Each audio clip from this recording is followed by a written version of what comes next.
Hi, everybody. Welcome to BizChicks TV. This is the place for tips, tools, and strategies, and everything you need to help you build a profitable business that's fun to run and to take the hassle out of your hustle. Today is Friday. You know, this is the day for Tech Life Weekly with the Tech Divas, and we will be talking a little tech history. We're going to talk social media, what's happening in the news there, and media as well, and some other little tech news that is going on. So, welcome everybody. Um, Feel free to leave your comments, subscribe if you haven't, push the like button, whatever. You all know what to do. So let's get started. And my co-host today is Terry Johnson online from New York City. And you can find her everywhere. Terry Johnson online.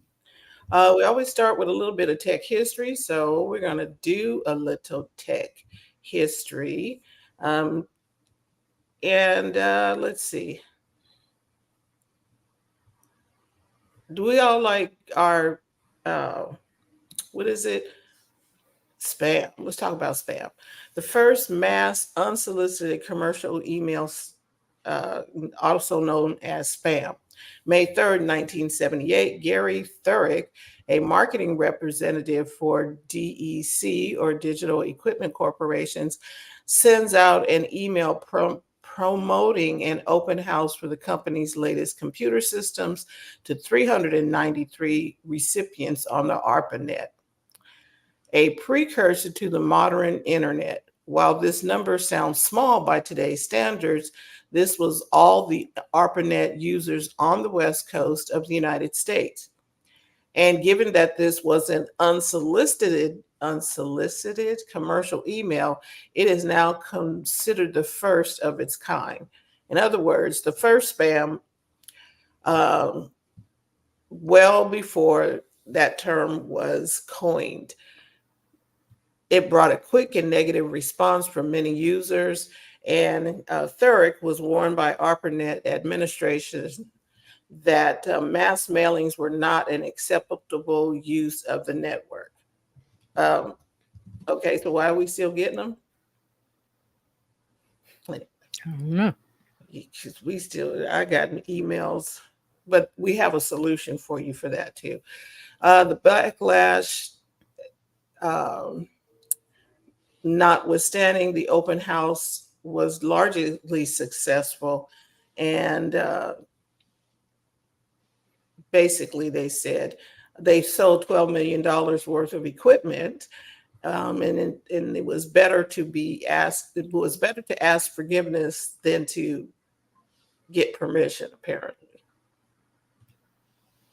So he put out an email letting them people know that you could buy this particular equipment. Mm-hmm. I was like, Hmm.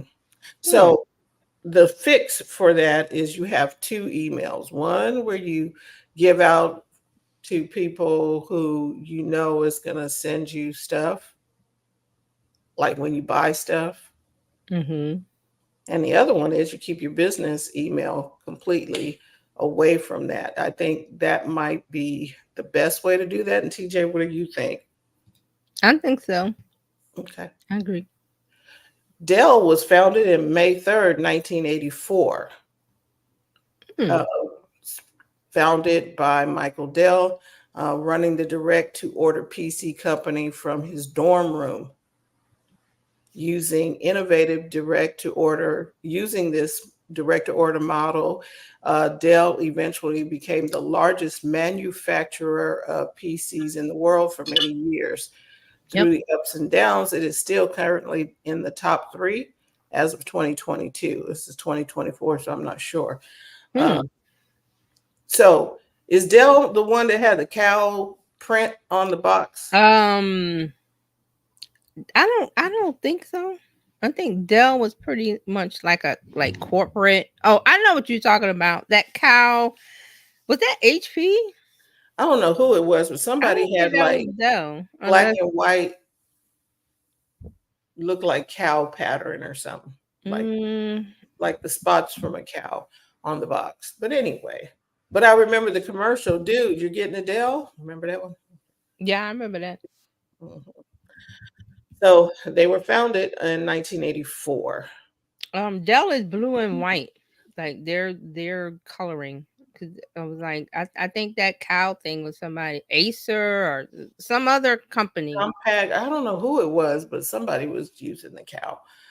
Yeah, Dell Okay. is blue because Dell was more like their whole brand voice was like more corporate in the Okay. beginning, and then people started buying them for home because they were using them at work. Right. May 5th, 1961, NASA astronaut Alan Shepard becomes the first American in space when he makes a 15-minute suborbital flight aboard the Mercury capsule Freedom 7. He reaches an altitude of 115 miles, during which he experiences about 5 minutes of weightlessness. Hmm. Yeah. Hmm. Okay. Okay, so Apple, the first Macintosh. Okay, Flint Center Theater is where the first Macintosh was unveiled in 1984. Steve Jobs introduces the original iMac. The iMac was later referred to as Bondi Blue after the color of its case. And according to Jobs, the iMac is the internet age computer for the rest of us. And by reimagining and reintroducing the simplicity of the all in one computer, that was the hallmark of the original Macintosh 14 years earlier. Apple was banking on the ease of use of the iMac to attract many people to the Macintosh platform who wanted to make use of the still emerging internet. Originally slated to be available in 90 days, it will actually be released on August 15th. And in the meantime, they booked 150,000 orders before its release. So, Hmm. mhm. So that's the blue one. It looks, odd shaped, but it was all of it was all in one. Right. And before then, computers had a tower Yeah. and Two a parts screen and keyboard. yeah, but this was an all in one. And let's see, one more. IBM 704 was introduced May 7th, 1954. It was the data processing system, the world's first computer to feature floating point arithmetic hardware. Um, it left its mark on computer history before it was discontinued April 7th in 1960. Yeah, yeah. Yeah, this is Okay. interesting. Physicist John Larry Kelly of Bell Labs will used it to synthesize speech for the first time in history on an IBM 704. That was a mainframe, and that thing took up a whole big room, Yeah, they did. huge. So, in tech news making history, this week Apple unveiled the new iPads. Oh, they did. I missed it.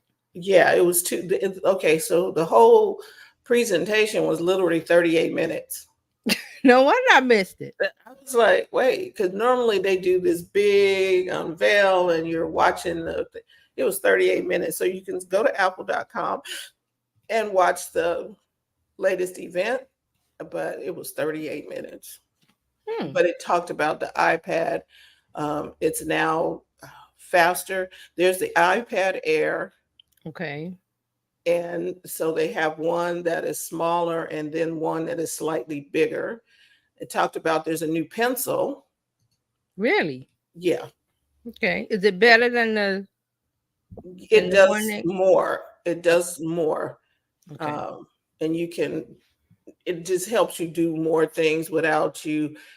Before we had to double click and do some other Right. things, but now you can press and it brings up menu options and things. I was like, okay, that's pretty good. Um, Sounds good. Sounds good. They're going to have a new iPad OS. Mm-hmm. operating system that will be probably forthcoming in a couple of months. The also have iPad Pro is new, Okay. and this has an M4 chip. It just jumps straight from M2 to M4, extremely fast. Um, and they're getting more pro apps for the iPad Pro.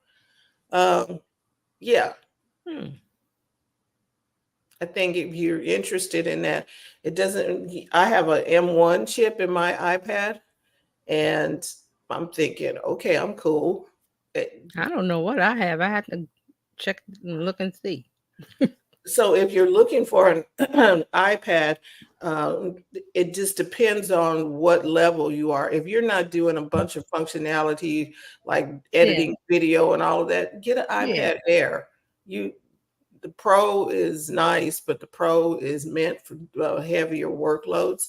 But the Air works like the Pro. You still get a nice pencil, and it's thinner, just nice, and it's very light. But Okay. you will be able to do some things on the So go. I got an iPad Pro 2020 You should have the 11. M1 chip then. That's M1. Uh-huh. Okay. If you go up in the top in the little Apple thing and about this Mac, it should say M1 chip. Hmm. Yeah, iPad Pro 11-inch third generation.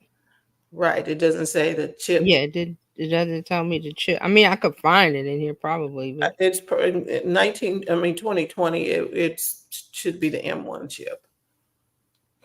okay. Okay, so Good to that know. is your week in tech history and tech making history.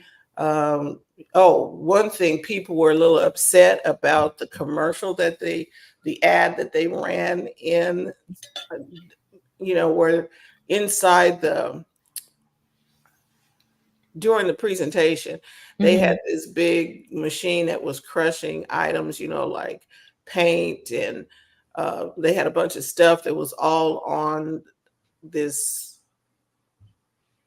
machine that Mm-hmm. crushes stuff, right? Okay. And so they put all of these paints and some other stuff on there, and cameras and different things to crush down. And it once they finished crushing everything down, it became the new iPad. Oh, okay. Yeah, I like and that.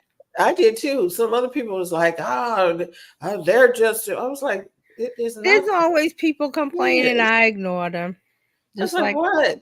I It was telling you that your camera, your Yeah, paint, I get it. all That's of what I'm saying. I get it. It's all your things crushed into this one device. Duh. But people, yes. because I it's was Apple, they're gonna have something to say. I was like, really? Y'all ain't got nothing else to do. Okay. I understood it. I was like, oh, all that stuff I do is now in one device. Simple. There you go. Right. So All right. I'm gonna let you have the floor. Okay. So this week in social media news, we got quite a lot of things going on. And actually one thing that just was announced, and I'll get to that one, is OpenAI is going to announce a competitor to Google search on Monday. So they're saying that they're going to announce this, that they have a competitor product that's going to threaten Google's dominance. That's what the article says. The target date with time they announce. Okay, the day before Google kicks off its annual I/O conference. So I guess that's coming up. I knew about it. I can't. I don't remember the date. I guess Monday, since they're announcing Monday, makes sense. So they're saying that this rumor is that OpenAI is developing an AI-based product capable of searching the internet. So it will be built into ChatGPT chatbot and include citations, and it could partly be powered by Bing. So that's where the search part of it coming up. Now, the thing about OpenAI and the ChatGPT, they're making a lot of changes. Like when they started out, they had you put the plugins and it would search the internet. They took all that away, and now they just have the GPTs where you make your own personal little search thing and you don't use plugins, but it will go search the internet. So now I guess they're adding on another layer. And then I think I heard a story. I couldn't find it. Something about Microsoft. What was Microsoft going to do? Something. This might be it. Microsoft was going to announce a some kind of tool like ChatGPT, but I'm like, they already got Copilot. So see, there's a lot of like news flying around. So we'll wait and see what this is. So this is kind of exciting. I'll see what they say about this. So Google's I/O is scheduled for May 14th. Okay, so the 14th. There you go. Right. So they I guess they want to announce this on it's rumored. There's no, it was on CNBC breaking news, and then it was the rumor. You know, because Bloomberg is saying it and blah blah blah. So well, and so it's rumored to challenge Google's search. Yes. So it'll have to be Bing if it's going to be a search. They're going to have to use Bing, right? Because what is Microsoft? Yeah, what else? Unless they got secret stuff going on, but it's built off of Bing. Because see, remember, Microsoft put all this money into OpenAI. What was it, 13 billion or some billions? So they own part of it, but not really. It's like a really confusing thing because there's OpenAI, the organization that's like nonprofit. Then you have OpenAI, which is the for-profit, and it is a part of, and they're working in tandem with Microsoft. Yeah. And then but it's a lot. So what I'm saying is OpenAI stuff. If you don't hear about it on like the major news, you don't have to pay attention because there's like little stories going around about this, that, and the other, and that only the tech people pay attention to. But this, I thought this was big because it was like breaking news. They're going to announce a competitor, and we'll see. It's always a fight. There's always Google versus Facebook or Instagram versus TikTok. It's always a fight. There's always a battle. Yeah. So we'll see. We'll see what we'll talk about it next week. Whatever they release on Monday, if they do. But that's a rumor. Okay. So you know about rumors, like so people, we know about rumors. Rumors are just that. We don't know if they're true. Yeah, OpenAI has not made any announcement. Microsoft has not made any announcement. This is the tech journalists that they hear the buzz and and they want to get the scoop.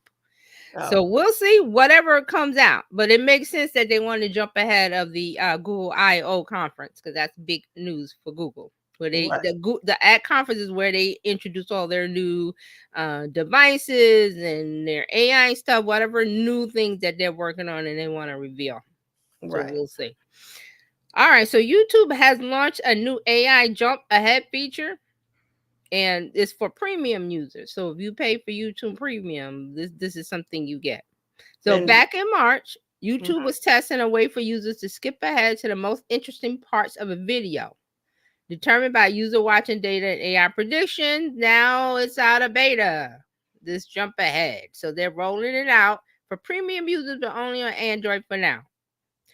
Now, how it works is you double tap to skip ahead 10 seconds. You see a jump ahead button on the bottom right-hand corner of your screen. If you tap this, text over the video says skipping over commonly skipped section. So instead of jumping ahead by 10 seconds, which is the default, if you tap it goes 10 seconds, it's taking you to what has been deemed the next best point a viewer typically skips ahead to. Now, how do they know that? Because YouTube knows everything about the watching of a video. They know when users drop off. They know when users skip. They know when users rewind. They know everything. So that's how they're determining it. So when you do a skip, instead of just a basic 10, it's going to go, well, most users skip this much. And they have an algorithm. They got scientific data that they use, and then it skips to that part for you when you use the jump ahead feature. So remember, this is premium users, and you have to be on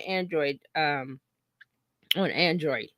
So that's what they're going to do. And so also they're testing an AI-powered Ask button, which lets premium users ask specific questions about a video or find related content through a chatbot interface without interrupting playback. So they're saying premium users can test out both features on youtube.com/new. Jump Ahead will be available until June 1st, and Ask is available until May 21st. After that, YouTube might extend the deadline or moving out of the testing phase. So we can't really tell what they're going to do with this. So I see this as, okay, they're putting it out in the wild and letting premium users test it to see how good they like it. If they don't like it, then they might not, they might put it on the back shelf. It may not ever see the light of day. Yeah, it may and may not. We don't know. But it's being tested. So if you're a premium user, here's another reason, if you're paying your money and these are the things that you like, then here you go. So there you go. So we'll see what's going on. But AI tools are, they're integrated in everything, seen and unseen. Some of these things we don't see. But this one we'll see. All right. So let me skip. I'll leave TikTok for last. Yeah, there's a new app. I always like to talk about new apps. So there's a new app called Pinky. Let me pull up the page that TechCrunch was talking about. It's called Pinky, Pinky. Or Plinky, not Pinky, Plinky. I got Pinky on my notes, but it's Plinky, Plinky. So let's share it. So Plinky is an app for you to collect and organize links easily.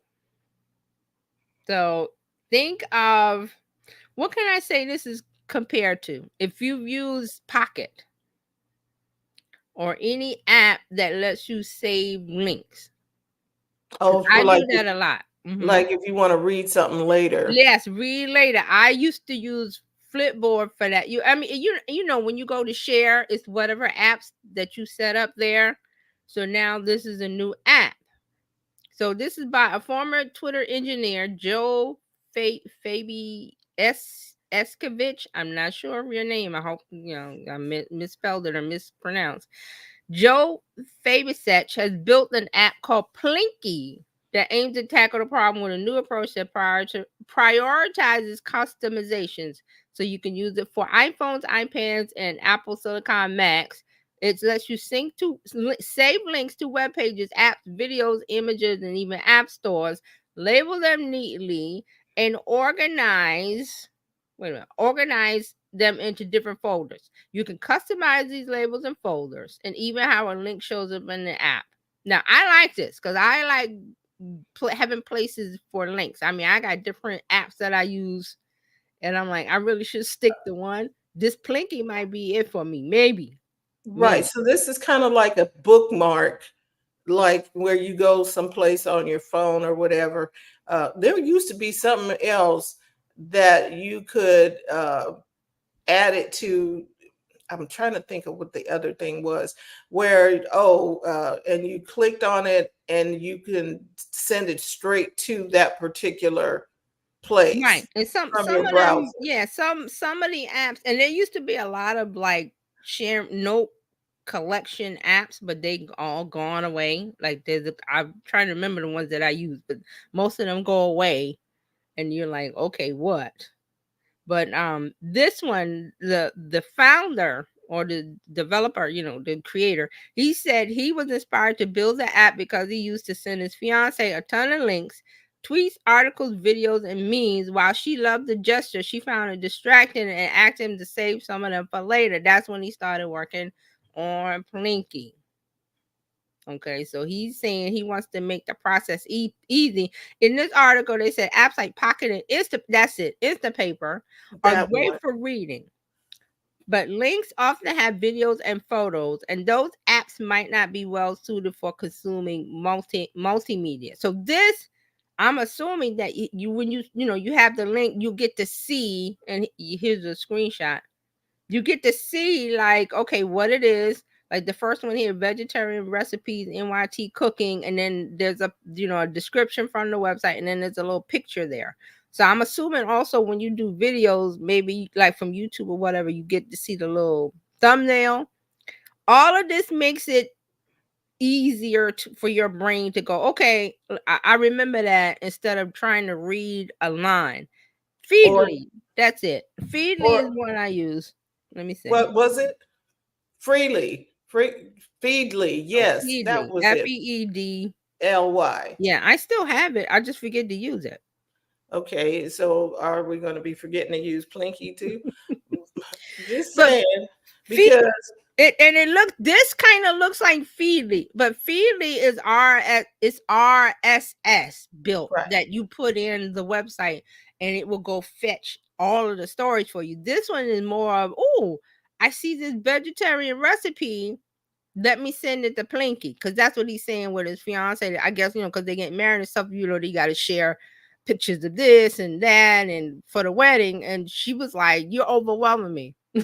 Save this for later." So, and so now can't we do that with notes and then something in Google's realm is called Keep, right? Where you yeah. can, But they aren't. It's all about how user friendly and how easy it is yeah, to get a. And then, like I said, for me, for my experience, because I have so many different apps, and I'm like, well, let me save some in Feedly, or I forget to go to Feedly, or let me save it in Asana, because I can save stuff in Asana. Because, like I said, when you go to a place, there's a share button, and when you do it on your phone, it says share to where, and you can share it to, like you said, notes, Flipboard, Notion. I save things everywhere. I got to remember to save them in one spot. So that's what I'm saying. This might work for me. right. And yeah, we need to. So I meant to get it from the store. So I'm getting it. I'm installing it now.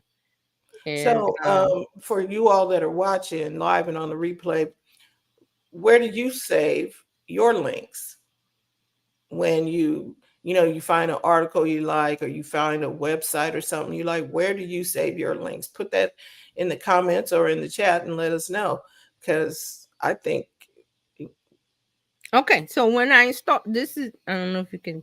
I can It's see it. pretty. It came up really quick, open really quickly. There was a pop up that says, something about Plinky, let me show you in 30 seconds, which I like. It went away. But this is the thing that tells you how to use the app, which I Yeah, kind of like that. I like simple. Yeah. So it's got learn how to save links. Need help?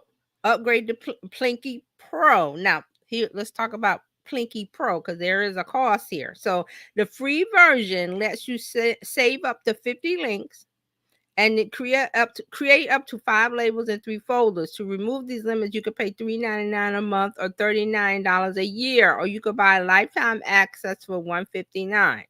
Now I don't know about the lifetime, because again, this thing might not last, and then It with my may not lifetime, last a lifetime. Now also what I like, it has extensions for Chrome, Safari, and Firefox, and an integration with RSS readers. So and he's building an open AI, API, not open AI, open API, which means that it'll be connected to even more apps and things. So I like the part about the extension, because if I'm on the computer and I could click, and then if I'm not on the computer, I can go to the app. So I'm going to check it out. I installed it. It looks pretty, it came up fast. It looks pretty cool. Cool. I will use it. So that's Plinky. I had Pinky in my like Pinky. Plinky. Okay, so let's move on to, should we do Instagram? Yeah, let's do. Let me check before I do anything. I had some. Oh, that was TikTok, and also there was. I didn't put in my notes, but WhatsApp has a dark mode or something. I guess people like. I don't really care about dark mode, but there's some kind of dark theme or dark mode from WhatsApp. So if you, because we don't use WhatsApp honestly, but I will, report on it. Like, okay, this is what's going on. So I had Yeah. a story here and I closed it, but WhatsApp has some new dark theme or dark mode. Let me see if I can bring it up real quick. Right. And so people may be wondering why we don't use WhatsApp. Let's tell them why. There is security issues with WhatsApp, intrusiveness, and some other things. I was like, no, we're not doing that. And the story goes, I had WhatsApp to connect with my daughter who was in the UK, and so I put it on I had deleted it previously, and then I brought it back to connect with her. Well, I hadn't been using it. It was just on my phone. I'm not using it. Don't have it open or anything. I get a message from somebody that says, "Hey, let's connect to da da da da da." And it was from somebody on WhatsApp. And I'm like, how did you make it to How in the my world? messages? Because I didn't have the thing open. I was like, oh no, I promptly took that off, Mm-hmm. deleted the app. Mm-hmm. And I did the same earlier. There was a story way back when about something about Israeli force, something hacking in Israel or something, that they could hack your phone with WhatsApp, and it didn't have to be open. So I wasn't using it. I just, okay, let me install WhatsApp. I wasn't using it to communicate with anybody because I use Messenger or Telegram or other things, or the message on iPhone. So I wasn't using WhatsApp. I deleted it. I was like, I don't need this app on my phone because I don't use it. Now they say they fixed the, whatever, but that just left a sour taste in my mouth. So I'm like, you're not hacking me. Mhm. So if you're going to use WhatsApp, we suggest that you use it on a burner phone. A burner Well, I phone. mean, they may have changed. I don't know. Like you said, we don't know because we stopped using it. I don't know Mm-mm. what they're doing. So, if you're going to use something, put it on a phone that does not have any Just financial. finance, health. I just started using like the health features on the iPhone more, and I'm like, whoa, this is kind of like, this is my medical stuff. I don't want this exposed. Right. So I'm gonna go through and like, okay, all these apps got to go. If I haven't used it, Plinky. If I don't use it, you're gone. I got to go Right. through all these apps because people come up with apps and they don't last. And Where's some of them B? may, okay, I'm not going What to is B lot Bill Be Real? What's the one where you had to take a picture? be real. Be Real. It's I no got longer. So, and then yeah. and with that in mind, if you got a bunch of apps that you are not using, take them off your phone. Yeah. Purge them off. You ain't been in there in a minute. Purge it off the phone because you don't need to have. Now Uh, here's the question. Now I know on the Apple devices we have, they, if you don't use an app, they kind of sunset it, or I don't think they delete that, something they do where it's not installed anymore. Does Android do that? Does the Google Play do that for them? I don't know. I don't know because you can remove it. You can remove it from your device, but keep it on this is Apple. You can remove it from your device, or and you can always bring it back because they give Right. you two options: delete it or remove it from the screen, right? Right. Because I have a lot of apps that I'm like, okay, it has, let me see. It has like the cloud with a down arrow. And I know that means that it's not installed. If I tap it, it will re-download from the app store. So that's what I'm saying. Apple, that's what Apple does for us. It's like you haven't used that thing in a while, they kind of remove it from your phone. But I think the data and stuff is still there. It's still there, Yeah. maybe. And I was like, Yeah. right. And then if you're, Hmm. if you're trying something out, take it back to the store if you don't want it. Just don't let it just accumulate. It's easy. I think I gotta look at my iPad. There's some old stuff there because I know some of them I've tapped on and going, they're like, this is not available anymore. I'm like, whoa, I must have had it a while. But the apps come and go is what I'm saying. Um, so the thing with the WhatsApp, they had some kind of update with the user interface specifically for Android devices. They did a streamlined design. They changed the colored header bar at the top of the app. They changed the location of the tabs. They have a new UI. They have a darker interface, a dark mode. So those are some of the things that are going on with WhatsApp. And like we said, we don't really Yeah, I will report on it, but we're not WhatsApp users. Yeah, because when you said dark, I didn't think of dark mode as that. Mhm. When WhatsApp and dark went together, it was like dark web to me. I was like, Right. wait, No, that's they have a dark. So now they had a dark mode theme. Now they have a darker dark. I guess people who really like dark. I don't really see the big deal. There's some people that care about dark mode because they were clamoring. Some new app, and they were like, "Well, where's the dark mode?" I'm like, "Who cares? Use the thing." They and need dark mode. some stuff is not truly dark mode. Like on my Apple, I use dark mode because it's easier on my eyes. Where Right. In certain light it's situations. Right. yes, and so but that's a true dark mode. There Right. are some things that are just they just use black and put white text on it. That's not necessarily dark mode. That's just That's just black with white. and I'm like, no, that is not it. Dark mode allows you to it really does help me Hmm.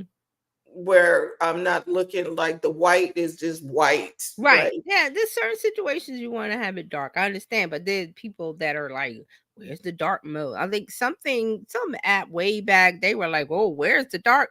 Like, who cares?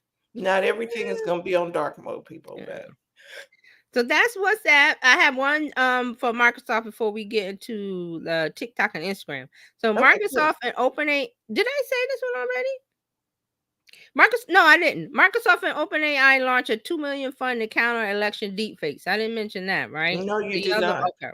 The breaking news. This isn't breaking news. So Microsoft and OpenAI have announced a $2 million fund to combat the growing risk of AI and deepfakes being used to deceive the voters and undermine democracy. That's their quote.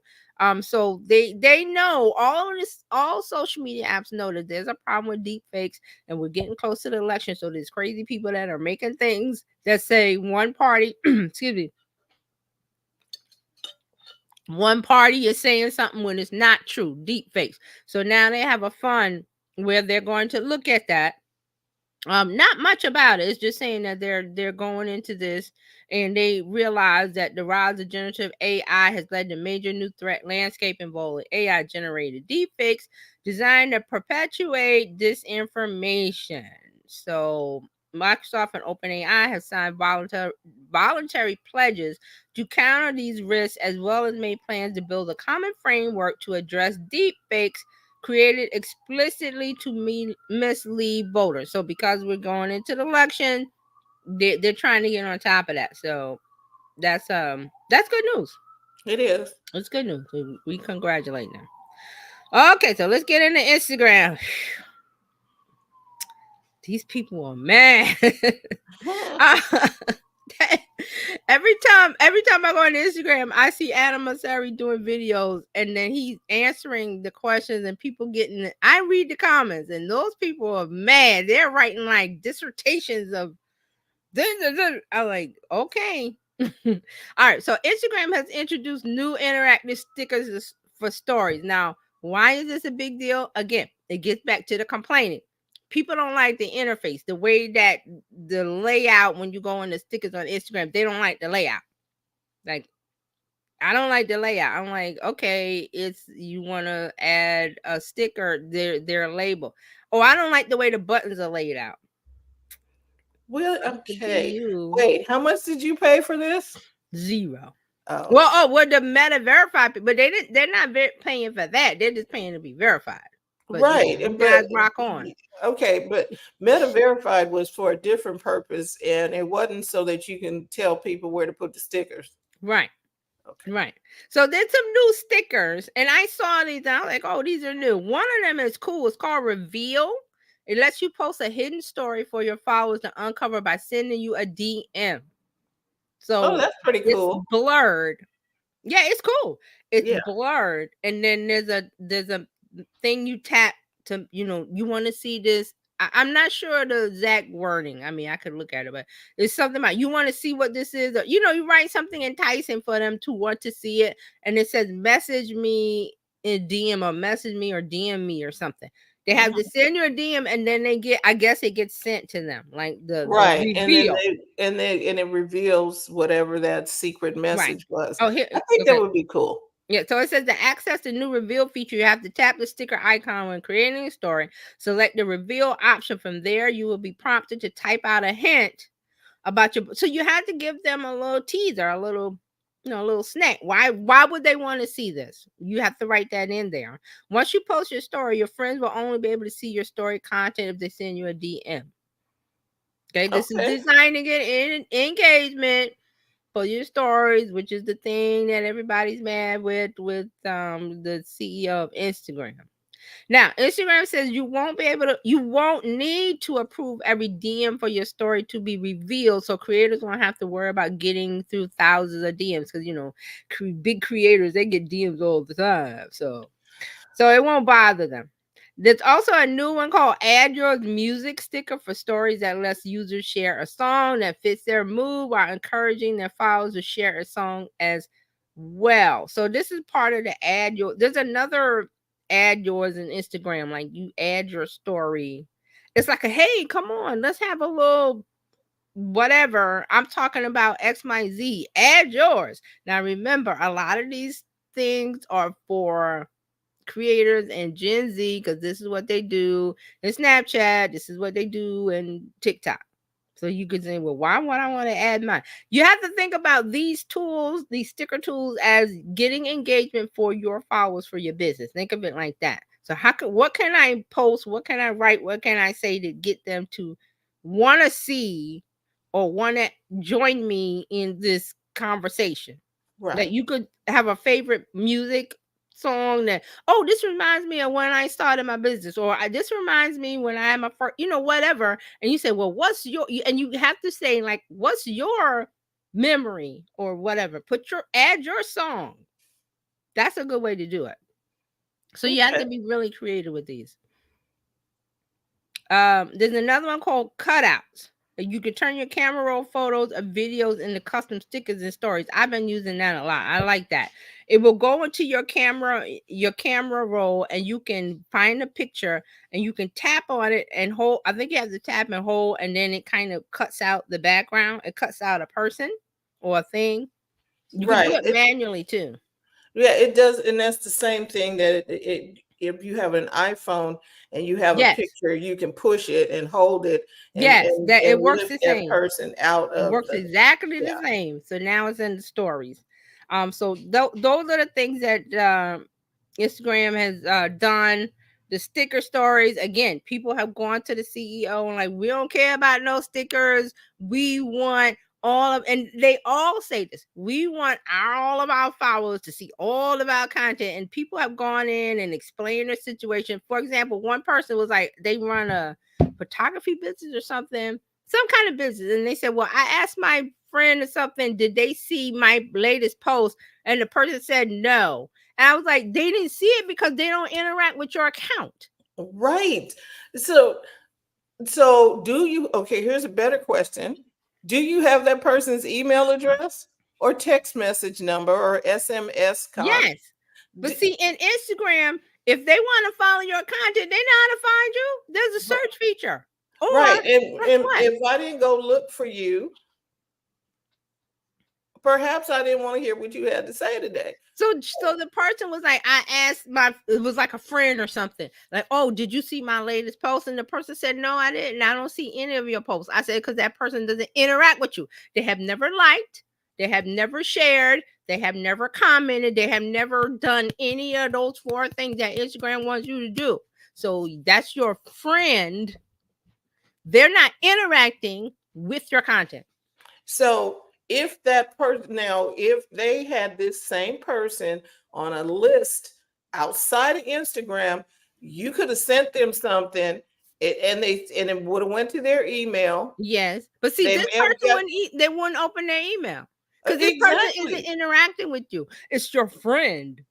Right. So they didn't open your email. Yes. The only thing they probably would have looked at was the text message and probably went, oh, and okay. So the bigger deal is the bigger problem is they don't want to interact with your content. This is what Facebook has done. Why Facebook has changed the way they do things, because friends and family don't want to hear you talk about your business. They're not your customers. That's why Facebook has changed it. Your friends and family is not going to interact on your business posts, but they'll interact when you have a new puppy, a new dog. I bought a this, I got a this, we had a birthday party. They interact all day with that. Family and friends. They're not your business, they're not your target audience. So why do you care if you don't care? They want to see the birthday stuff. They want to see the grandma stuff. They want to see the baby stuff. And if you're using this and your followers are customers and stuff, you better be trying to figure out why they are not interacting with you. Because they don't want to. It's simple. They get mad and screaming at this man. Every post he put up, and he's explaining it. I gotta dig in and find out where I explained it. I told you guys, I told everybody that Instagram shows your content to a small number of people, and then they decide how that interacts, and then they share it out. This week, Adam Mosseri, I put it on my stories. Adam Mosseri said the exact same thing that I said. He said it. We show it to a small group of people to see what kind of interaction we get, and then it gets pushed out wider. Mad. Wait.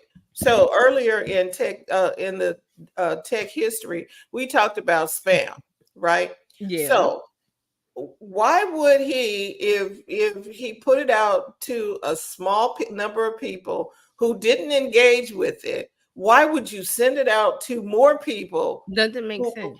Who are not going to engage. Doesn't make sense. Because you need a core group of fans. And it's not, this is my friend, did you see my post? Your friend don't care about your post. Because if your friend cared, they would have seen it. I don't know what else to say. And he even, Adam, you got to go and look at his count this week. He did a whole bunch of reels, a whole bunch of videos. One of them, he answered the question about, the person said, "Are you saying our content sucks?" Basically, and he said, "No, no." They didn't use that term. They said something else. Like I think they said you're saying our content is bad, and he said, "No, I'm not saying your content is bad." And then he explains exactly what they do with content. I would have said, "Yeah, your content is bad," but okay, he's much more diplomatic than I am. Nobody want to hear what you got to say. That's the problem. Your content isn't hitting with anybody, because if it was hitting, it would be out there, basically.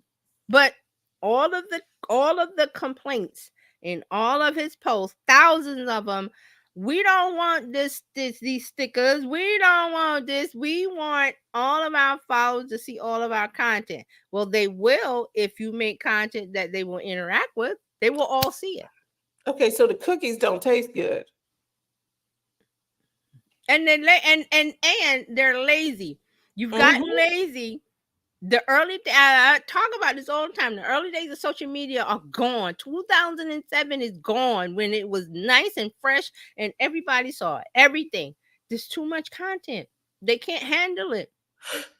They show it to a small group, a subset, a test group. They test it and see how that small group of your followers, how do they deal with it?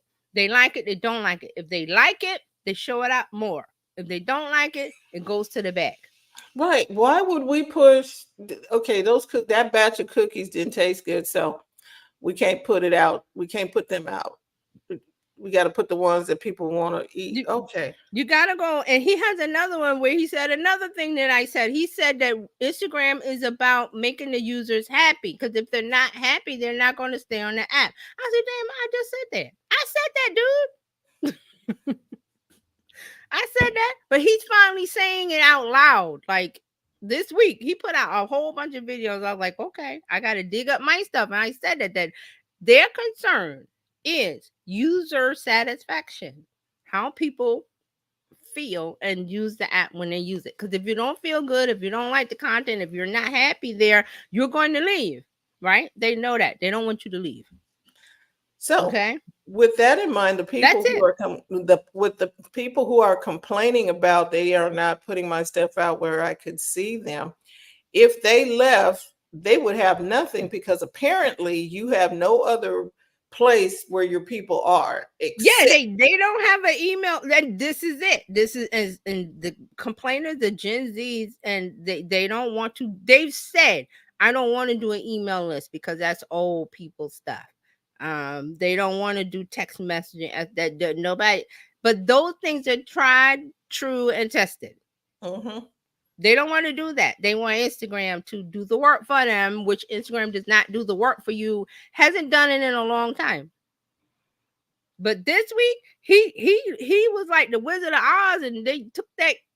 He came out from behind the curtain and said, because he's getting slammed. They've written stories about how he's getting slammed. Like, because you could see that, you could feel the anger in all of the comments. There are no positive comments, none. But he keeps coming in, and he keeps coming telling you. And I put in my stories, I said, he's telling you the truth. But you don't want to hear it because you want all of your followers to see all of your content. And it doesn't work like that. And it hasn't worked like that in a while. Mm-hmm. Years it has not worked like that. But I don't know. We'll see. We'll continue to see what's going on with Instagram. All right. So I got one for Threads, and then we'll talk about TikTok. Threads is testing cross-posting from Instagram globally. So what this is that is an easy toggle for users to cross-post from Instagram to Threads. And you could do vice versa. So they're making it easier. So users said that they saw a control for cross-posting on their Instagram accounts. Users could cross-post an individual post to turn on the feature for all of them. This is a global test, and they're saying it says that you can't post reels to Threads automatically. However, you can push. How did they write this? This is weird. So they're saying it's an opt-in experience. You could turn it off at any point in time. When users cross-post an Instagram post, the caption will become text for the thread post, and hashtags will be converted into plain text. So, because Threads doesn't do hashtags. Well, they do in a way, but not the way they work on Instagram. So, Instagram, you can have up to 30. Threads is like, I think you have 1 or 2, maybe. I think it might be 1. I have to check in. So this is what it is. So this is what Meta is doing. It's like everything works in Meta world. Everything's integrated.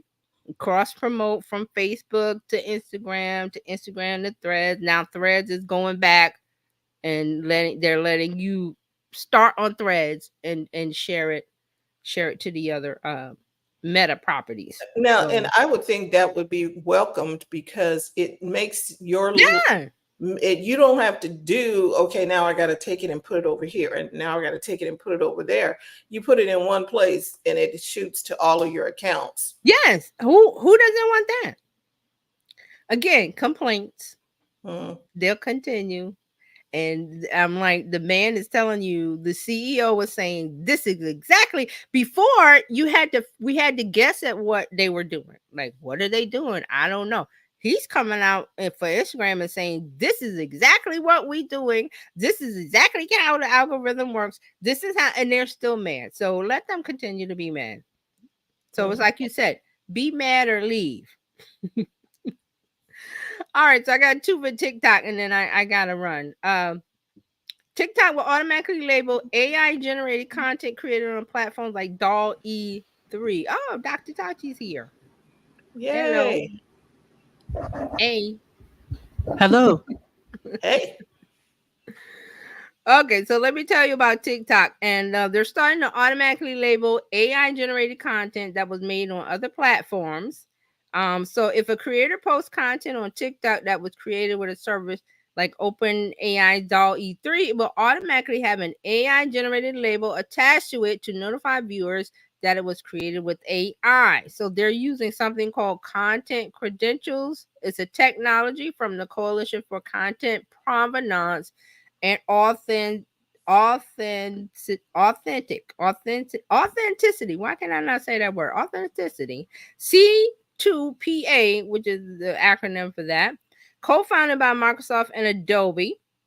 Content credentials attach specific metadata to content, which TikTok can then use to instantly recognize and label AI generated content. So now it's going to be automatically labeled with this generated by AI tab. So this change was rolled out this week, will apply to all users globally in the coming weeks.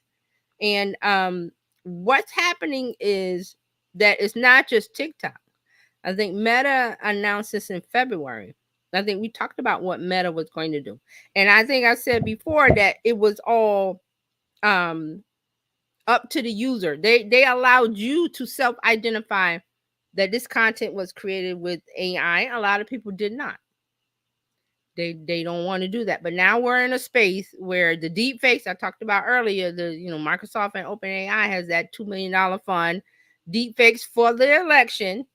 People are getting fooled by the AI because the images are getting better and better. So now they're not relying on users to self-identify anymore. This what is it? Content credentials is going to rubber stamp everything. Uh-oh. Is that Good House stamp of approval? I think I might have mentioned it a couple times. Yeah. I didn't know how it was going to work, but I knew it was going to work. So here we are. Now, what's it called one more time? This is called Content Credentials, a technology from the Coalition for Content Provenance and Authenticity, C2PA, co-founded by Microsoft and Adobe. So I'm going to have to look at that again. But that sounds like the remember when the domain names came out and the ICANN people got together and there was an industry standard. So this one is going to be, looks like industry standard. Here's your thing. I knew it wasn't going to come from the government. I think I said that also. It wasn't going to be the government because they can't handle, they're not on top of this. So Microsoft and Adobe, that makes sense. So here we are. So you're going to be able to, and they're not stopping you from making generative AI content. It's just that you can't upload and pretend that this is a real picture of a pope. This is a picture of Taylor Swift with all the stuff that they did to her, or the stuff they did to Biden, and this and that. So because of that, everything is starting to happen faster. Meta's going to be a part of this, so assume that all of the other apps will also. So you could make your AI images, but when you upload them, say to Facebook, and you say, "Oh, this," you try to pretend or say this is a real thing or whatever, it's gonna have a label on it, and people are gonna instantly know that that's not whatever they're making. I've seen some crazy stuff on Facebook that they're making with AI, and I'm like, they're trying to pass it off as real. I think, here it is. I saw a picture of Rihanna and her baby. Actually, 3 pictures, and they were like, "Oh, Rihanna and her baby, blah blah blah," and the baby's face, it was so. I'm like, that's not her baby, because I don't think she's showing a picture of her baby. But they AI'd it, and everybody was like, "Oh, she's so big, she looks just like her mother." That kind of thing. That kind of thing is happening with people who do not want to investigate things. How do you mean the people who don't read? Don't whatever. Do you remember this goes back to an email when they would send an email saying, "Oh, if you forward this to 10 people, Microsoft gives you," remember that? Microsoft gives you $100 or something. Yeah, some old chain letters. My cousin loved her, but she used to say, "Oh," I was like, "I gotta send me all of these things." So then remember, it was email, and then Facebook came along, and then they put all of it on Facebook, and now it's the same kind of thing. They're starting to fool your eye, because we're visual people first. We're humans are visual. Boom. You know what a Nike, McDonald's logo, all of that stuff. You don't have to know what it is. So our brains are trained to do that. So this is what's happening with AI. People that out there that are unscrupulous, scammer. This is the best time for scammers. They are loving it. They are hackers and scammers. They're getting people's money left and right because you're not paying attention. Because people do not read, they just click. Now I do tech for this is what I do. I looked at something in an email and I'm like, wait a minute. And I had to look at it very closely to Mhm. make sure, okay, one, did I order that? Right. Two, who are you? You have to No, train this is yourself to click that details in the email right, and see exactly what email it was sent from, and usually right. they don't match. And this was very, very artfully done. And I was like, Oh, they're good now because they have AI tools. It's listen, when I saw that picture, I've said this several times. When I saw that picture of the Pope, I said, we have crossed the Rubicon. We have this is it. So think about us who we pay attention to tech, we pay attention to detail. Most people do not. They don't. And not faulting them because they have busy lives, they have kids and sick parents and jobs and this and that, and there's not enough time for everything. But you got to make time because you're going to get you have tagged. to. So here's the thing. I do real estate, right? Mm-hmm. So I got something that said, "Oh, here's your updated preliminary something." So, oh no, the seller's statement, right? And I looked at it; it was blurry, Mm-hmm. and I was like, "Wait a minute."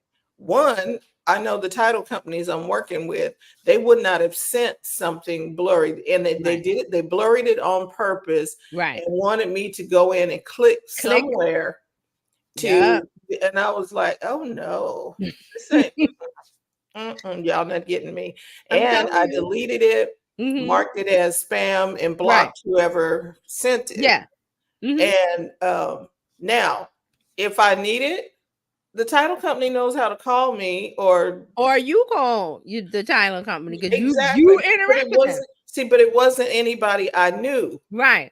And I was like, okay, no. Mm-mm. And see, I would let them know, hey, I'm getting, fake And it spammy wasn't stuff from from you. any title company that I Right. knew. It was Right. just, it looked legit enough to know, like, if I just looked at it on a glance and, Right. oh, this is Because something you're I busy. need. Because see, they know people are busy, especially Mhm. America, everybody, but especially Americans do not pay attention. They're like, just okay. Like I said, you see McDonald's, you don't even know, you don't even say McDonald's, you just see the sign and you go there or whatever the logo is, because you don't, your brain is used to it and it trusts. But now we cannot trust visually what we see, especially with the video that's coming out. We won't be able to trust that. Nope. So slow down and don't just click. Slow down before you click. Okay. Yeah, so that's TikTok is joining. They're joining the gang of they're joining this fight or whatever you want to call it. Now, one more for TikTok. TikTok has sued the U.S. government over the law that they could ban the app. How y'all So gonna sue TikTok us? is TikTok is suing the United States government in an effort to block a law that would ban TikTok if its parent company ByteDance fails to sell it within a year.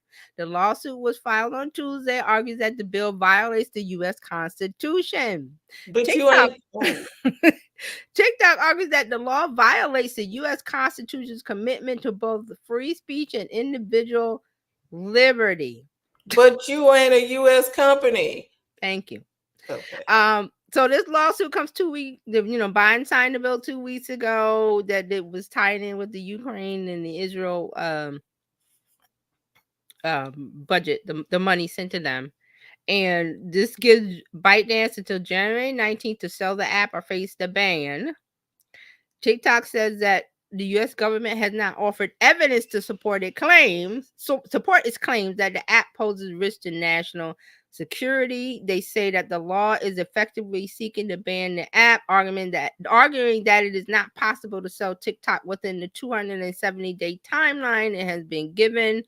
Even if ByteDance wants to sell the app, the Chinese government will likely block the sale because they would need to approve the transfer of the algorithm.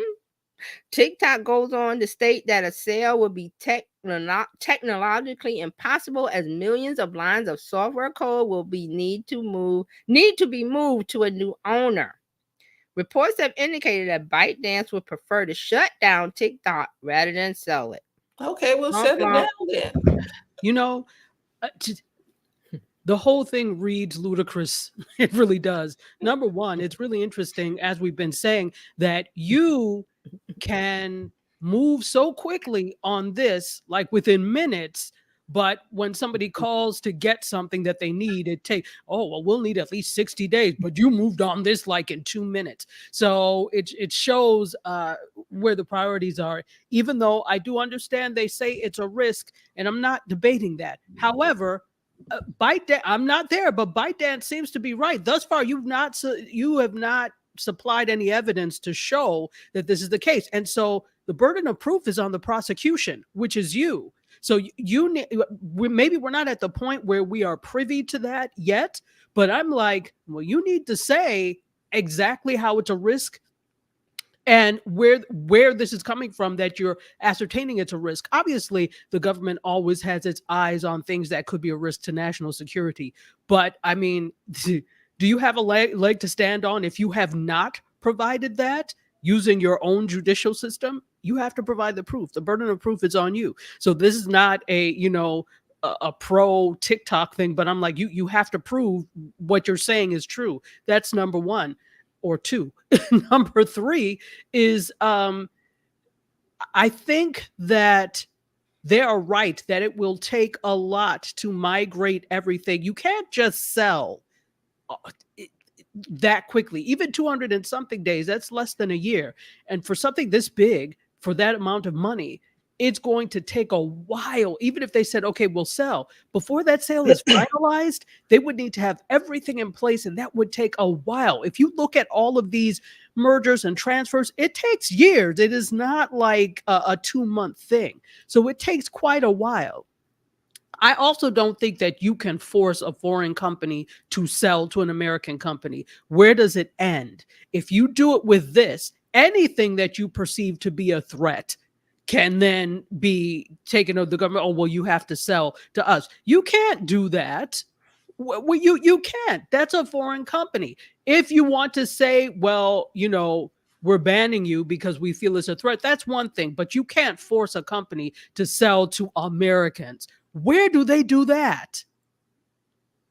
I'm sorry. I just feel it. And TikTok's thing in terms of free speech, yeah, you're not an American company, so I don't think you have any cause or rights to speak on American rights because you're not. So the free speech thing, that's not for you to argue as a company. That's not your argument. That's the creators on TikTok. If they want to take that up, then they can do that. But you as a company, as not an American company, that's not for you to argue. So I wouldn't have led with that. Find something else.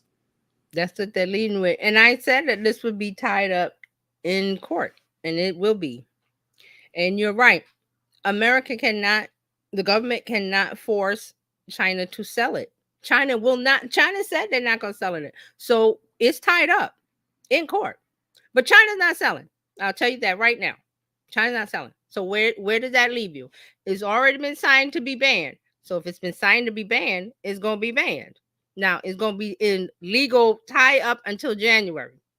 Whatever happens will happen then, but China ain't selling.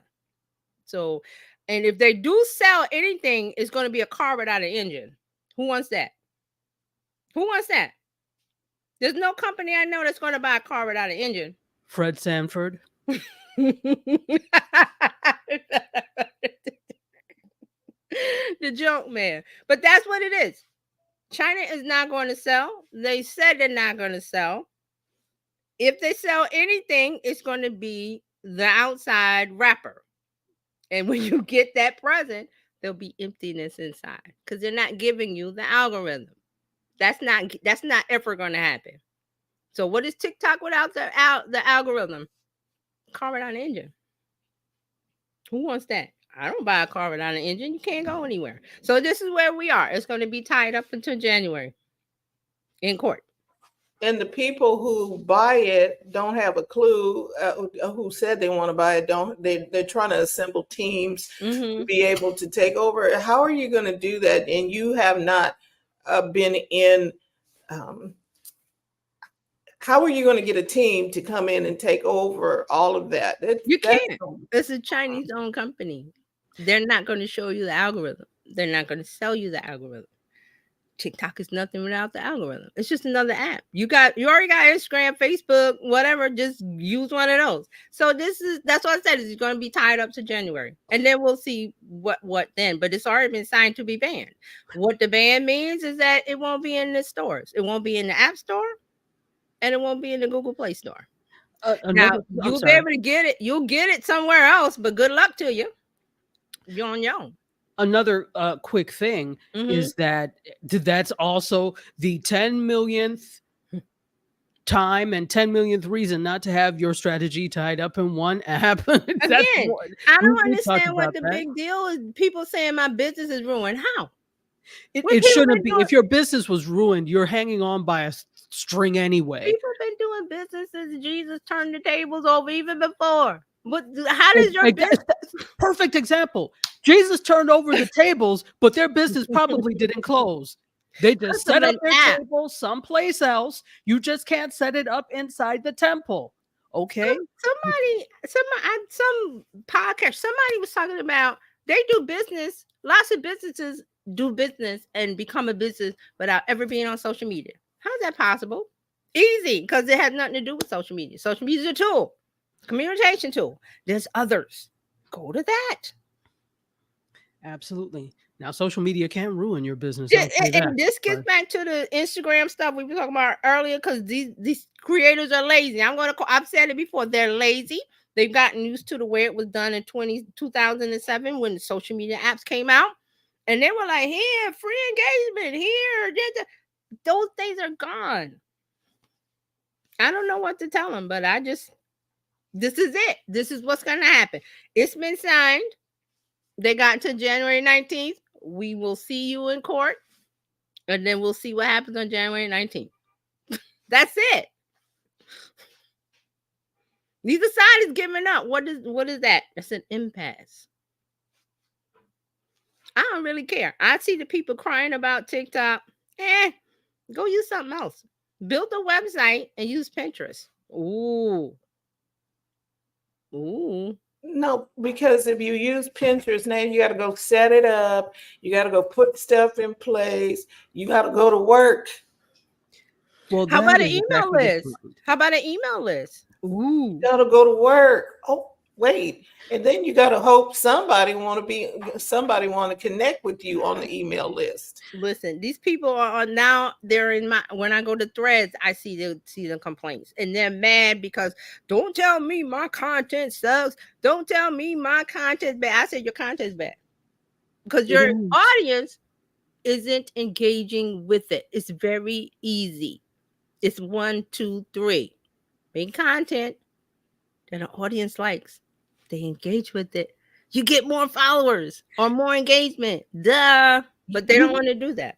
You know what, though? This really involves thinking like an entrepreneur, because when you're a content creator, you are an entrepreneur. Not only are you a freelancer, which is an entrepreneur in and of itself, you are running a business. But I don't think that many creators don't think about it in a business sense. And so they think about it like, oh, I am creating content for YouTube. I am creating content for TikTok, as if these people are their employers. So they think about it in a sense. And part of this goes back to the fact that we have not been taught to think as entrepreneurs. None of our schooling does that. Society does not do that. And I know I always relate things to a larger societal level, but it's true. That's where it comes from. So of course, when you have something like this that offers the promise of flexibility and freedom, if you're trained to think like a worker, you don't know how to think like an entrepreneur. And it doesn't occur to you, I can go someplace else and do this or for my own. It never does, because you're thinking with the mind of a worker. What's that? Is that? I've never read it, but I just love the title. Who moved my cheese? Well, they're moving the cheese. Move with the cheese, stupid. That mindset that you have is 2007. When Twitter first got started and all the apps got started, it's not like that anymore. Years we've moved on, but they still stuck in, oh, I want all my users, all my followers to see all my content. That's not how it works. It hasn't worked like that for a long time. So No, and it's not to the advantage of the companies for that to no, happen. And no. the thing is, we have to be okay with that. I think to be up in our even to take up the mantle for TikTok, believe me, I understand when you work super hard for something to be your reality and to be the case, and then it seems like it's crumbling beneath your feet. Well, guess what? That was built on a house of sand and fog to begin with. It never had a stable foundation to begin with. They're building a house next door to me, right? So all day I'm hearing bam, bam, bam, but they're trying to make sure that that foundation is stable because Right. we don't have soil in South Florida. We have Yeah. sand. There is Yeah. no such thing as dirt. It is sand. And so if you don't build it properly, the whole damn thing will crumble. And Yeah. so that's what you have to be careful of when you are building your social media business, your influencer business, your content creator business, because they are all businesses. You have to think like with the mind of a business person. Right. Now, to the credit of some of these platforms, they do have tools in there. So, for example, you go in YouTube and they have like YouTube creator tools and things to, and videos you can watch. But that's not saying, you know what? Do you have an LLC? Have you registered with your state? Have you? It's not. It's telling you how to make better content for them. So it would behoove you to start to think like a content creator, even if that means, and we've talked about this here before, you get on board and take some classes from SCORE, the retired business people. They've got free classes all over the place. There are all sorts, even on YouTube itself, there are all sorts of free business things. Consult, take classes, do all those things and realize that it really is a business. But I know why they're not doing it, because they don't want to pay. They don't want to pay taxes and things like that. I get it, but in the long run, that's going to serve you more than being beholden to something like TikTok shutting down. Oh, thank you for the thumb. Wow. Yeah. People have to take responsibility. Creators, business owners, all have to take responsibility. Absolutely. All right. Well, Dr. Tachi, it seems that you are up. TJ had to run to her next appointment. So, what have you for us for media? Just a few things. And by the way, I forgot to say before TJ left, happy early Mother's Day. Happy Mother's Day, ladies. Yes, happy Mother's Day. So hopefully you will have a great Mother's Day. Every day is Mother's Day. Let's be honest. Let's make every day Mother's Day and Father's Day. And Yes. Siblings Day. Just be good on a daily basis to people and don't wait for one specific holiday to be the time you show and pay homage.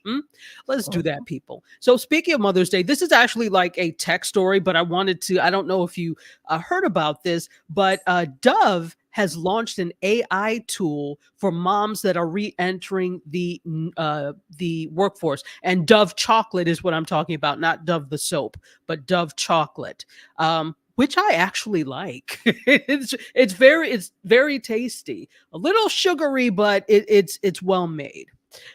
So just in time for Mother's Day, they've done this. And, there are a lot of women who pause from their careers so that they can focus on raising children, at least partially, right? And that phenomenon is called the mommy gap. And it's great. But then when you're ready to re-enter the professional world, like most women probably are, it can be daunting because now you've been off for so long and now you have to, find a way to get back in it, for example. So Dove recognizes these challenges, or Dove chocolate, I should say, recognizes these challenges. And they launched a thing for Mother's Day called the Mom Experience Translator. And it's an AI-powered tool that's supposed to bridge the gap between the experiences that are gained during motherhood and the skills that recruiters and hiring managers are looking for. So kind of that life experience thing, right? So it's needed and it's necessary because there's so much, when you go to sometimes many colleges will count life experience for credits.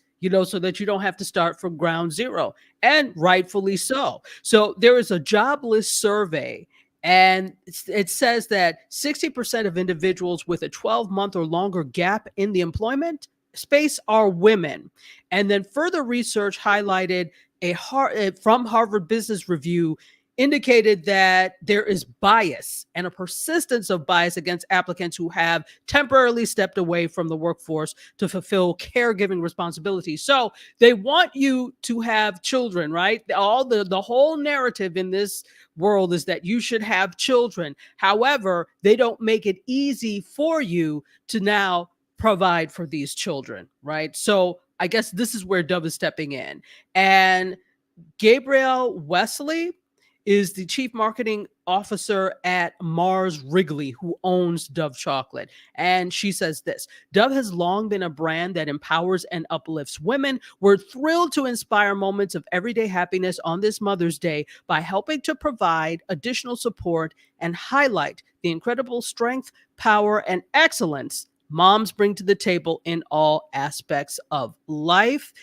They're also doing something else besides this portal, which is actually really cool. The portal is cool, but they're doing a sweepstakes initiative to assist mothers on their journey further. So starting today, the sweepstakes will offer 10 moms the chance to win $1,000 each, which is supposed to cover expenses related to their career aspirations. And Dove is also going to pledge to contribute $10,000 to a charity supporting women re-entering the workforce. So I thought that was pretty cool. It is pretty cool. Somebody is paying attention to the moms, which is really needed, because let's be honest here. If we're looking at the way the world is now, there have been changes since 1924, though people don't want to admit it. You're a mother, but you're also a person. You also have things that you want to do. You undertake a career for a reason, and for despite what many may think, it's not just because you're trying to support the family and you can't, there's no other way. A lot of people actually like what the hell they do. Okay. And so you take a break because you also want to have children, but then you want to get back to, I'm not just a mother, I'm also a person, and I'm my best self for everybody if I am happy, right? Which means making me happy might be getting back into the workforce and doing what I love to do. So this is really important, and I'm glad that they put the narrative out there. Good for you, Dove Chocolates.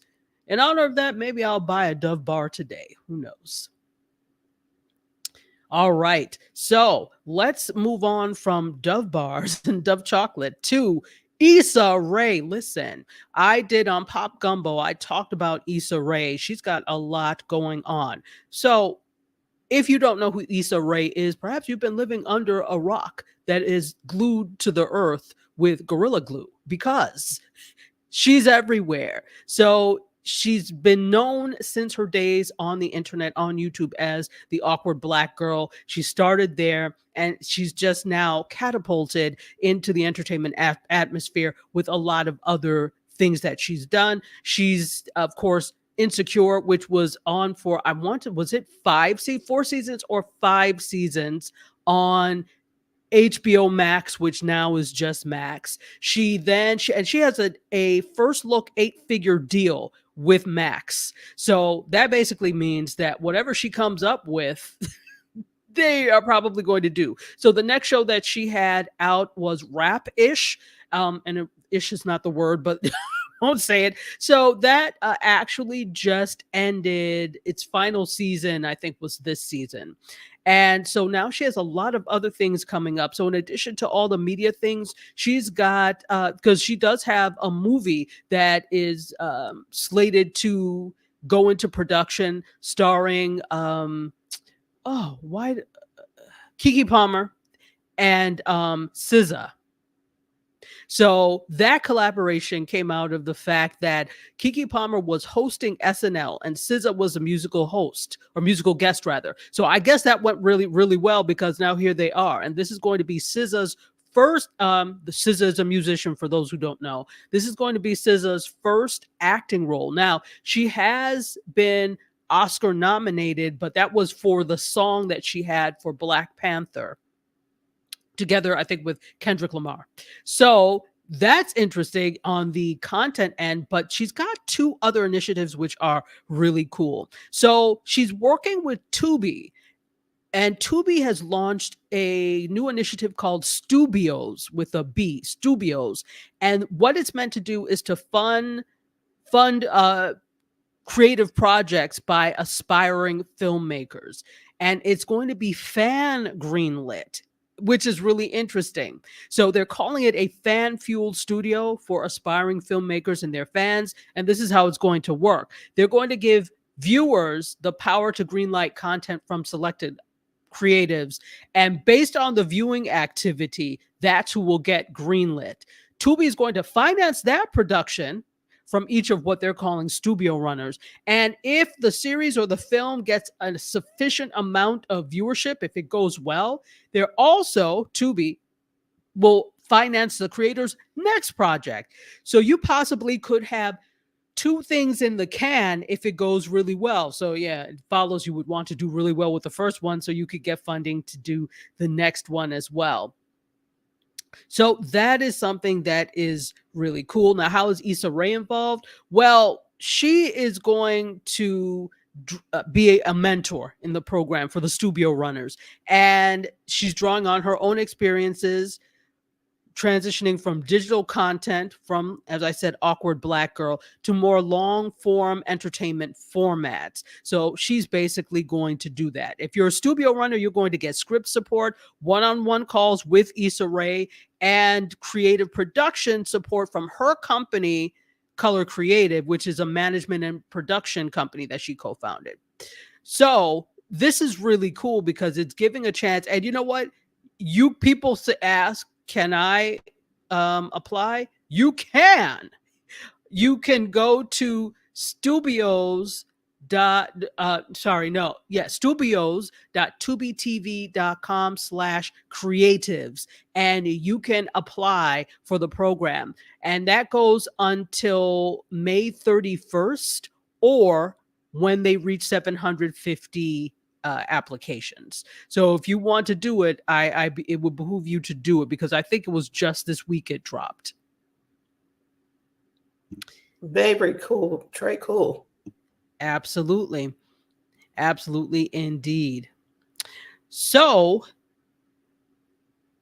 she also, there was something else that she was doing that I need to find, but she has a lot of initiatives going on, which is very, very cool. Elements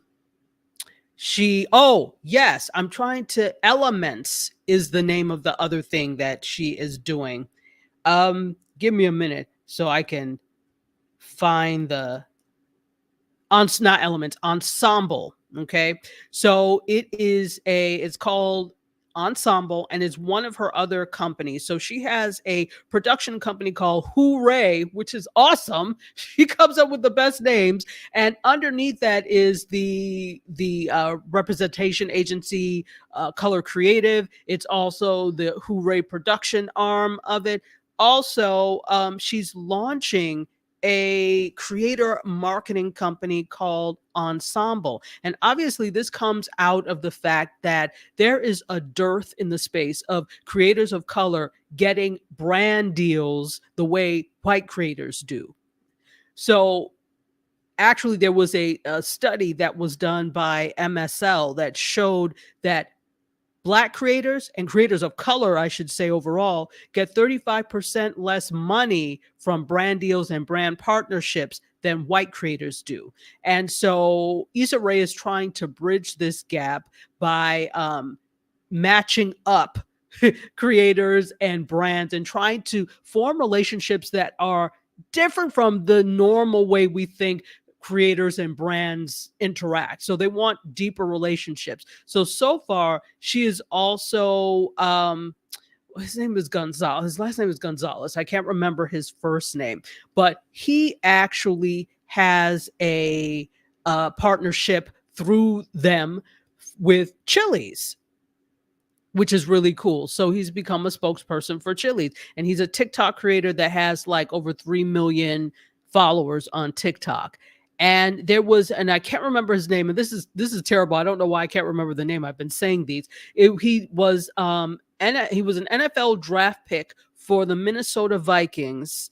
And I can't remember his name. I'll find it. However, he has a brand deal now with Popeyes. They actually sponsored his family's NFL signing celebration for him. So he's on board with Popeyes. Now, the ensemble has 50 creators that are on board so far that they're working with, and they're working with brands like Pepsi, like Chili's, like Popeyes, etc. So these are major brand deals, and this could be the gap that is filled in, because there's so many people that want to create and want to be able to do this. And why not? People act like content creation is not a real job. No, then it's not a real job to watch television, because that's exactly the same thing that this is. So you should be able to do this. But, so many people, it takes a long time.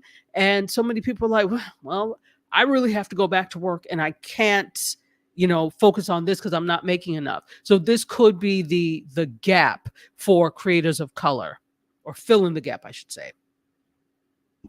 Wow. Opportunities out there. And I encourage anybody who's listening to this live or on the replay, you might want to put your toe in the water. If you have something that you want to share, you have a opportunity to do so with this.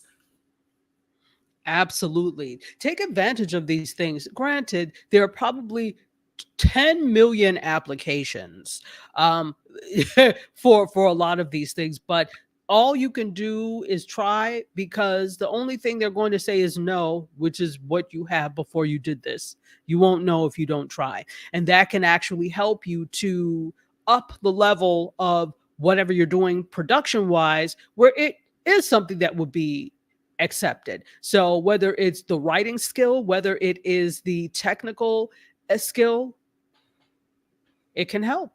Right. Because you will miss 100% of the shots you don't take. Amen. Amen. So, two more things. There is a docu-series, but docu-stories would be cool too. So, Black Twitter has not gone away, as we know. Everything, the whole thing, even when people, Black people get on Instagram and make something go viral or talk about it, they still call it like Black Twitter, right? I think Black Twitter has really become a generic name for any time Black people in the social media space get together and make impact, whether it's through conversation, action, etc. So there is actually a show, a 3-part Onyx Collective show that's going to be called Black Twitter: A People's History. And it's on Hulu, actually, I think now. And it's interesting. So there was a book that was published called A People's History of Black Twitter. And I remember very vividly, even before that, because this was published in 2021, but even before this, I remember very vividly colleagues of mine in communication, whenever we were at conferences, a lot of them did things on Black Twitter, would team up and do it together. And it's interesting to understand and know, definitely. My problem is we often don't act on these things. We just talk about it in academic senses and don't do anything about it. Maybe that's why some of us are poor. But anyway, I'm just saying, we talk about it and we're not about being about it. Yeah. So, but that's just my thing. That's not all academics. That's just many. So it has been obviously for over a decade, but now, it's tapering off now because of the rubbish going on Twitter. But as I said, it's become like the generic term, overarching term for Black people in the social media space making impact. But yeah, so this is actually, it's Black Twitter, a people's history, and it's going to expand on that article. So it wasn't a book, it was an article in Wired. So it's going to expand on that.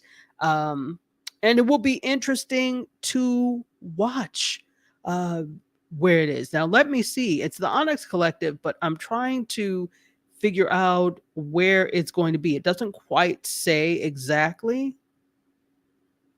I have to find out more info, but yes, that's something. If you're interested in the history and the goings ons of Black Twitter, I think that is something interesting to see. So that's what I don't know is the Onyx Collective, whether or not where that is. That's what I need to find out. So we'll find that out and I'll let you know exactly. But I thought it was interesting that there's now a docuseries that's going to be looking at this. Okay, that sounds good. We'll keep our eye out for it. Absolutely. Absolutely. And last thing, I think I remember 2 weeks ago, I told you all that someone I know, Ariel Vieira, and then his producing partner, Khalil Green, were nominated for a Peabody for the short 6-part series they did on it's on Instagram and TikTok and YouTube actually, called the hidden racism of New York City. So they actually won the Peabody. Yes, I was so excited for it. And he did a live yesterday. So I was like, I'm so excited for you. I left him a message and everything. So look for him to come back on Mediascope when he's available. I'm going to have him back because he's been on before. But absolutely amazing. It shows that when you just do things, take stock of what you're talented in. Take stock of the things that you find important. Make media about that. I think too many people try to make content about what is popular.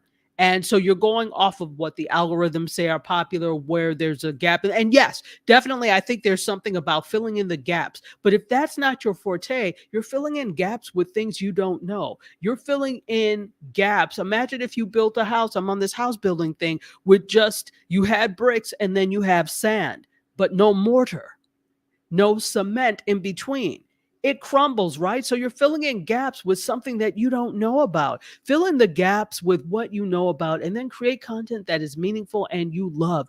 Trust me, people will come. So this is a testament to that. And it's not something that happens quickly. It's not something that happens overnight. I know this microwave generation, we all want stuff quickly, but it doesn't. It takes time and it takes effort. So that's all I have for you today. Well, thank you very much, Dr. Tachi. This has been insightful, and there's opportunity for creators to get your work out into the world. So you can go back to YouTube and watch this again to pick up the details. Want to say congrats to you again on Indie Soup Media, which can be found at indiesoupmedia.tv. You can find it on YouTube. You can go to Instagram. But Dr. Tachi has her own network, people. You should watch. And we got what's happening today on Indie Soup Media. It's Friday. So yeah, Friday is like the big day. So we've got several shows. So we start off the day with Primetime Saturdays with Aisha and Lala and Dr. Vibe, and they talk about the issues of the usually social, political, pop culture. So it's a lot of that. So they talk about a lot of those issues. So that's coming on today at 5. At 6, we've got Touch Base Daily. Ron Foster is a photographer and social commentator who does Fridays, and what today is Follow Friday. So they actually really they go in depth into Instagram, YouTube, social media accounts that are inspiring, fun and bless people. So that's what they do on Fridays. So that's today. Glowing Agelessly is with Gloria, and she actually talks about beauty, lifestyle, fashion for women over 50. If you look at her, you would never know, but Right. for women over 50. Gwendolyn Houston Jack has Ladies Listen Up, and that's where she has commentary on things that women need to think about and need to know in terms of self, right? Which is interesting. Safe Space is Chris, and he interviews people in the LGBTQIA plus community that are from the Caribbean, but also beyond the Caribbean as well. We've got my show, Pop Gumbo, my segment, Pop Gumbo. And then we end off the day with 313 versus Everybody. This is the season finale was actually yesterday, but we replay it on Fridays. And it's an amazing episode. So make sure you check out everything. Right. And you can catch that at indiesuitmedia.tv. And we also invite you to become a part of the Biz Chicks community. You can text Biz to 33777, or you can simply go to bizchicks.net. There's no cost for you to join, but we would like to promote what it is that you're doing and help get you out to the world. Indie Suit Media does that. We do that. We're here about promoting great content and great works. So we want to say thank you for tuning in. We will be back on Monday. We have a new guest host, Sylviana Moore. We'll be sitting with Terry and myself. And then Tuesday, TJ will be here with some marketing conversations and marketing strategies for us. Wednesday, Coach Karen. Thursday, Robin Shimizu, who with her Happy Healthy Habits. And then Friday, we'll be right back here for some more Tech Life Weekly. Thank you so much for tuning in today. And we look forward to seeing you once again. Have a great weekend. Happy Mother's Day. And just have some fun. Go out and have some fun with mom, or go out and have some fun with the rest of the world. What did you say earlier today? Just be good to somebody. Yeah. Just be good, people. Yes. All right. We'll see you next time. Bye-bye. Bye-bye.